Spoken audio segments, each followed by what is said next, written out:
رسولوں کے اعمال اور اس کا 13واں باب جو 52 آیات پر مشتمل ہے۔ انطاکیہ میں اس کلیسیا کے متعلق جو وہاں تھی کئی نبی اور معلم تھے، یعنی برناباس اور شمعون جو کالا کہلاتا ہے، اور لوکیوس قرینی اور مناہیم جو چوتھائی ملک کے حاکم ہیرودیس کے ساتھ پلا تھا، اور ساؤل جب وہ خداوند کی عبادت کر رہے اور روزے رکھ رہے تھے تو روح القدس نے کہا، میرے لیے برناباس اور ساؤل کو اس کام کے واسطے مخصوص کر دو جس کے واسطے میں نے ان کو بلایا ہے۔ تب انہوں نے روزہ رکھ کر اور دعا کر کے اور ان پر ہاتھ رکھ کر انہیں رخصت کیا۔ پس وہ روح القدس کے بھیجے ہوئے سلوکیا کو گئے اور وہاں سے جہاز پر کپرس کو چلے اور سلمیس میں پہنچ کر یہودیوں کے عبادت خانوں میں خدا کا کلام سنانے لگے، اور یوحنا ان کا خادم تھا، اور اس تمام ٹاپو میں ہوتے ہوئے پافوس تک پہنچے۔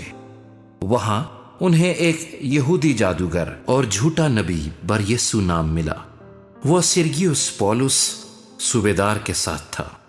جو صاحب تمیز آدمی تھا۔ اس نے برناباس اور ساؤل کو بلا کر خدا کا کلام سننا چاہا،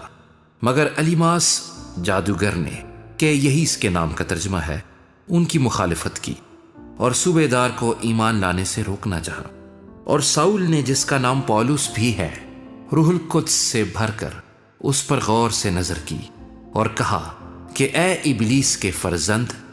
تو جو تمام مکاری اور شرارت سے بھرا ہوا اور ہر طرح کی نیکی کا دشمن ہے، کیا خداوند کی سیدھی راہوں کو بگاڑنے سے باز نہ آئے گا؟ اب دیکھ، تجھ پر خداوند کا غضب ہے اور تو اندھا ہو کر کچھ مدت تک سورج کو نہ دیکھے گا۔ اسی دم کوہر اور اندھیرا اس پر چھا گیا، اور وہ ڈھونڈتا پھرا کہ کوئی اس کا ہاتھ پکڑ کر لے چلے۔ تب صوبیدار یہ ماجرا دیکھ کر خداوند کی تعلیم سے حیران ہو کر ایمان لے آیا۔ پھر پولس اور اس کے ساتھی پافوس سے جہاز پر روانہ ہو کر پمفیلیا کے پرگا میں آئے، اور یوحنا ان سے جدا ہو کر یروشلیم کو واپس چلا گیا، اور وہ پرگا سے چل کر پسدیا کے انطاکیہ میں پہنچے اور سبت کے دن عبادت خانے میں جا بیٹھے۔ پھر توریت اور نبیوں کی کتاب کے پڑھنے کے بعد عبادت خانے کے سرداروں نے انہیں کہلا بھیجا کہ اے بھائیو، اگر لوگوں کی نصیحت کے واسطے تمہارے دل میں کوئی بات ہو تو بیان کرو۔ پس پولس نے کھڑے ہو کر اور ہاتھ سے اشارہ کر کے کہا، اے اسرائیلیو اور اے خدا ترسو سنو، اس امت اسرائیل کے خدا نے ہمارے باپ دادا کو چن لیا، اور جب یہ امت ملک مصر میں پردیسیوں کی طرح رہتی تھی، اس کو سربلند کیا اور زبردست ہاتھ سے انہیں وہاں سے نکال لایا، اور کوئی 40 برس تک بیابان میں ان کی عادتوں کی برداشت کرتا رہا، اور کنعان کے ملک میں 7 قوموں کو غارت کر کے تخمیناً 450 برس میں ان کا ملک ان کی میراث کر دیا۔ اور ان باتوں کے بعد سیموئیل نبی کے زمانے تک ان میں قاضی مقرر کیے۔ اس کے بعد انہوں نے بادشاہ کے لیے درخواست کی، اور خدا نے بنیامین کے قبیلے میں سے ایک شخص ساؤل کیس کے بیٹے کو 40 برس کے لیے ان پر مقرر کیا۔ پھر اسے معزول کر کے داؤد کو ان کا بادشاہ بنایا، جس کی بابت اس نے یہ گواہی دی کہ مجھے ایک شخص یسی کا بیٹا داؤد میرے دل کے موافق مل گیا، وہی میری تمام مرضی کو پورا کرے گا۔ اسی کی نسل میں سے خدا نے اپنے وعدے کے موافق اسرائیل کے پاس ایک منجی یعنی یسوع کو بھیج دیا، جس کے آنے سے پہلے یوحنا نے اسرائیل کی تمام امت کے سامنے توبہ کے بپتسمے کی منادی کی۔ اور جب یوحنا اپنا دور پورا کرنے کو تھا تو اس نے کہا کہ تم مجھے کیا سمجھتے ہو؟ میں وہ نہیں، بلکہ دیکھو، میرے بعد وہ شخص آنے والا ہے جس کے پاؤں کی جوتیوں کا تسمہ میں کھولنے کے لائق نہیں۔ اے بھائیو، ابراہیم کے فرزندو اور اے خدا ترسو، اس نجات کا کلام ہمارے پاس بھیجا گیا، کیونکہ یروشلیم کے رہنے والوں اور ان کے سرداروں نے نہ اسے پہچانا اور نہ نبیوں کی باتیں سمجھیں جو ہر سبت کو سنائی جاتی ہیں۔ اس لیے اس پر فتویٰ دے کر ان کو پورا کیا، اور اگرچہ اس کے قتل کی کوئی وجہ نہ ملی تو بھی انہوں نے پلاطوس سے اس کے قتل کی درخواست کی، اور جو کچھ اس کے حق میں لکھا تھا جب اس کو تمام کر چکے تو اسے صلیب پر سے اتار کر قبر میں رکھا، لیکن خدا نے اسے مردوں میں سے جلایا، اور وہ بہت دنوں تک ان کو دکھائی دیا جو اس کے ساتھ گلیل سے یروشلم میں آئے تھے۔ امت کے سامنے اب وہی اس کے گواہ ہیں، اور ہم تم کو اس وعدے کے بارے میں جو باپ دادا سے کیا گیا تھا یہ خوشخبری دیتے ہیں کہ خدا نے یسوع کو جلا کر ہماری اولاد کے لیے اسی وعدے کو پورا کیا۔ چنانچہ دوسرے مزمور میں لکھا ہے کہ تو میرا بیٹا ہے،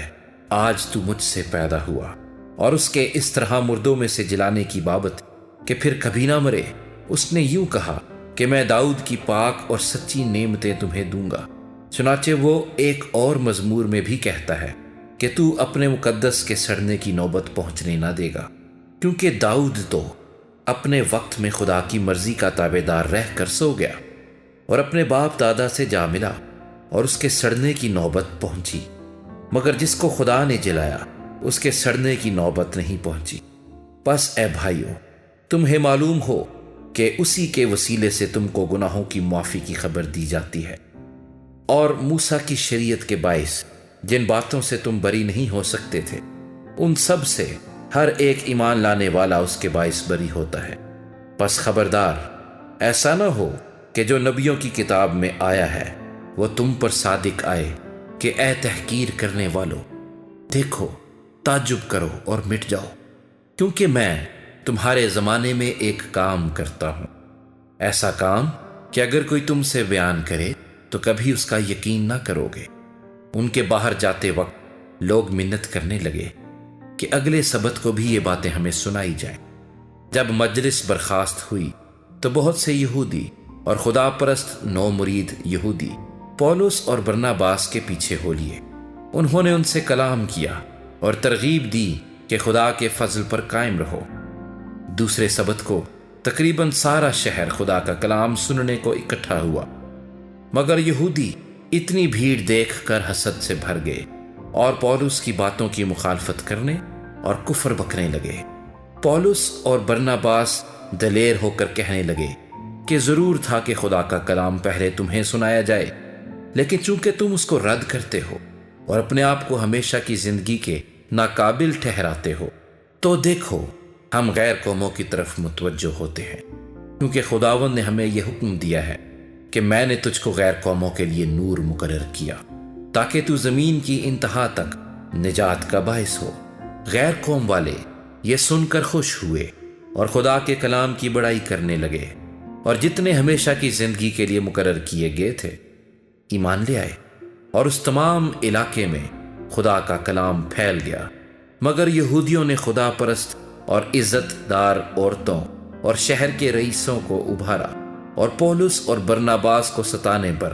آمادہ کر کے انہیں اپنی سرحدوں سے نکال دیا۔ یہ اپنے پاؤں کی خاک ان کے سامنے جھاڑ کر اکونیوم کو گئے، مگر شاگرد خوشی اور روح القدس سے معمور ہوتے رہے۔